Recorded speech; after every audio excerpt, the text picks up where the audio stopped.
হোলী গীতেৰে মুখৰিত হৈছে ডিমুৰ নবুৰ্কা সত্ৰ প্ৰাংগণ।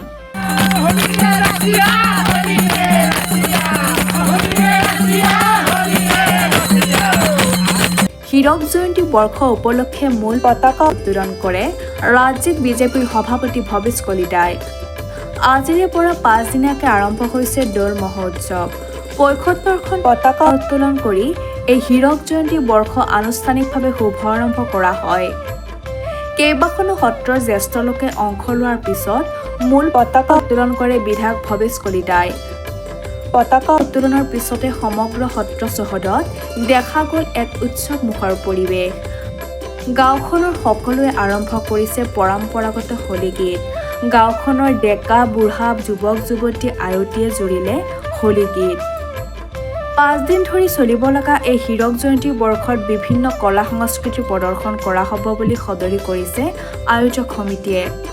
উল্লেখযোগ্য যে লক্ষাধিক ভক্তক আদৰিবলৈ ইতিমধ্যে সম্পূৰ্ণ সাজু হৈ উঠিছে দৌল পৰিচালনা সমিতিয়ে।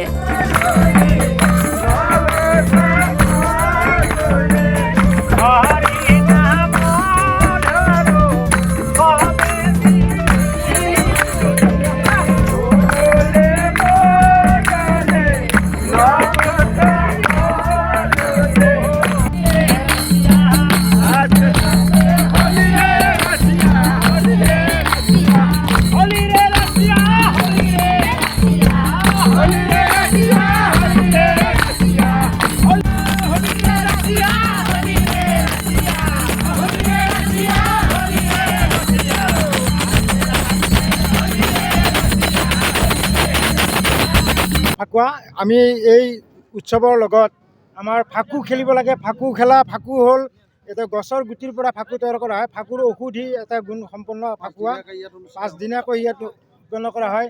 আৰু এই ফাকু যদি আমি আমাৰ যিটো আচল ফাকুৱা, সেই ফাকুৱাটোৱে আমাৰ চৰ্মৰ ৰোগকে আদি কৰি বসন্ত ৰোগকে আদি কৰি বিভিন্ন ৰোগৰ পৰা হোলী গীত আছে আমাৰ। কিন্তু হোলী গীত আমাৰ বৰপেটা সত্ৰই হোলী গীতৰ মানে মুখ্য ভূমিকা গ্ৰহণ কৰিছে।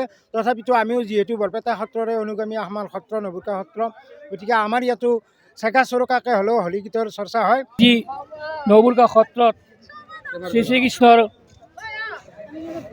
৭৫ সংখ্যক হীৰক জয়ন্তী মহোৎসৱ আজিৰ পৰা আৰম্ভ হৈছে।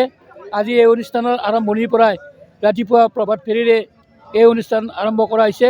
আৰু ৭৫খন পতাকাৰে আমাৰ স্থানীয় বিধায়ক তথা আমাৰ এই ভাৰতীয় জনতা পাৰ্টীৰ অসম প্ৰদেশৰ সভাপতি মাননীয় ভৱেশ কলিতাদেৱে মুখ্য পতাকা উত্তোলন কৰিছে। আৰু এই ৭৬খন পতাকা আমাৰ ওচৰ পাজৰৰ নবুৰ্কা সত্ৰৰ প্ৰাক্তন সভাপতি, দৌল মহোৎসৱ সম্পাদক আৰু নবুৰ্কা সত্ৰ গাঁও উন্নয়ন সমিতিৰ প্ৰাক্তন আৰু বিষয়ববীয়াসকলে, তাৰ লগতে পুৰণমুখা সত্ৰ, ক্ষুদ্ৰ ডিমু